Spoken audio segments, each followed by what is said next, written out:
নিজে প্রিপেয়ার করুন, নিজেকে প্রিপেয়ার করা খুব জরুরি। আর জানার দরকার না মানে কি, আপনি তাকে একটা পথ দেখাতে পারেননি, সাকসেসফুল হচ্ছে না মানে কি, পথ ঠিক পথে আপনি হাঁটছেন না। গাড়ি খারাপ হয়ে গেছে একটা লোকের, 3 জন মেকানিক দেখে গেছে, ঠিক করতে পারেনি। একজন এসে বলেছে ওইখানে একটা মেকানিক্স আছে, গাড়ির কাজ খুব ভালো জানে, রাখবো ওকে, তোকে ডেকে নিয়ে এসে ও কিছুক্ষণ গাড়িটাকে দেখে একটা হাতুড়ি নিয়ে গাড়ির বনেট খুলে একটা জায়গাতে দাম দাম করে দুটো মেরেছে, মেরে বলেছে স্টার্ট করুন। গাড়ি স্টার্ট করেছে, স্টার্ট হয়ে গেছে। তো বলছে বা ভেরি গুড, তুমি খুব ভালো মেকানিক, কত দেবো?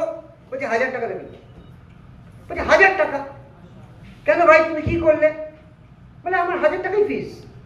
বলছে না না, তুমি আমাকে আইটেমাইজ বিল দাও, কিসে কিসে 1000 লাগবে। বলছে হ্যাঁ দিচ্ছি, আসুন। ওখানে নিয়ে গেছে, এরকম একটা আইটেমাইজ বিল দিয়েছে। তো বিলে লেখা আছে